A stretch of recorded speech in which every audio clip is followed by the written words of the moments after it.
Kementerian Perdagangan membongkar permainan distributor gula di Malang, Jawa Timur yang membuat harga gula pasir melonjak. Kemendak akan menyelidiki lebih lanjut temuan itu sebelum dijatuhkan sanksi pencabutan izin usaha dan diproses secara hukum.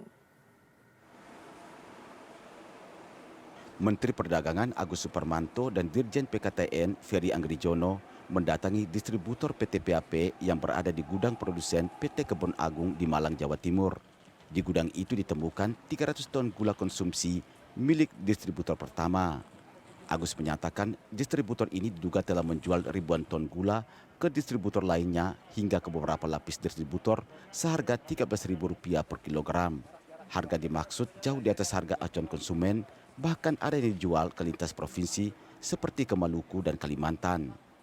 Selanjutnya mata rantai penjualan gula harus melalui agen dan pengecer sebelum sampai ke tangan konsumen.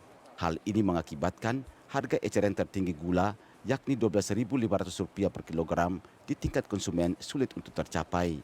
Menurutnya praktik ini membuat upaya pemerintah menambah pasokan gula untuk menekan tingginya harga gula menjadi kurang efektif.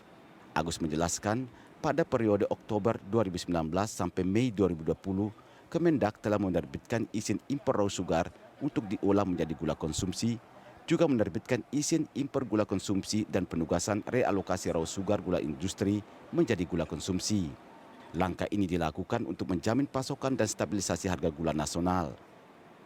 Dan dalam memenuhi kebutuhan masyarakat ini, gula-gula yang diamankan ini sementara kita minta untuk dijual langsung kepada para konsumen atau para distributor atau katakan para retail dengan harga sesuai HET yang diberlakukan.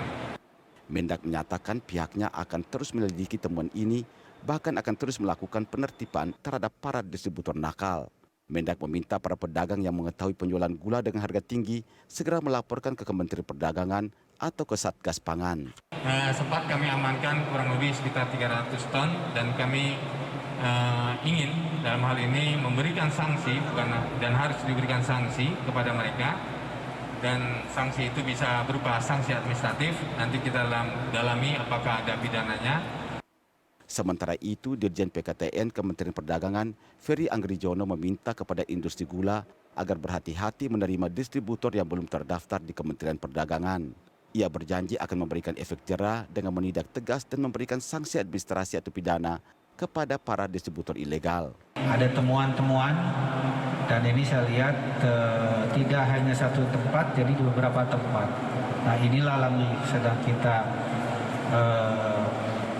tertibkan, dan juga apabila itu tidak tertib maka kita tidak tegas. Rencananya gula yang diamankan ini akan dilepas langsung ke pengecer, terutama yang ada di pasar tradisional, sehingga dapat memotong jalur distribusi yang tidak wajar. Dengan demikian, masyarakat dapat mendapatkan gula dengan harga yang tidak melebihi harga eceran tertinggi, yakni Rp12.500 per kilogram. Didik Fibrianto, kontributor Berita 1, Malang, Jawa Timur. Menteri Perdagangan Agus Suparmanto menjamin ketersediaan bahan pangan pokok selama pandemi corona. Mendak menyatakan stok beras nasional cukup untuk memenuhi kebutuhan hidup masyarakat. Mendak memastikan kebutuhan bahan pokok di tanah air seperti beras dan kebutuhan pokok lainnya sudah tersedia. Mendak optimis tidak akan ada kekurangan pangan di masa pandemi corona.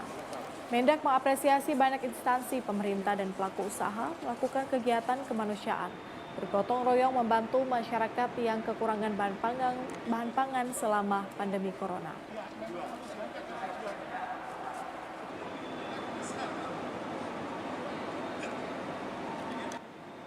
Jadi kalau untuk pangan saya katakan ini cukup ya, stok bahan beras ya, dan ini terutama di pandemi virus ini memang banyak program-program bantuan sosial, dan tadi juga Kementerian Perdagangan juga dengan program yang Kemendak Peduli itu dari inisiatif pegawai Kementerian Perdagangan dan juga para pelaku usaha yang berpartisipasi untuk peduli terhadap sesama, sehingga kita selalu dalam gotong royong kebersamaan dalam situasi ini menghadapi situasi ini.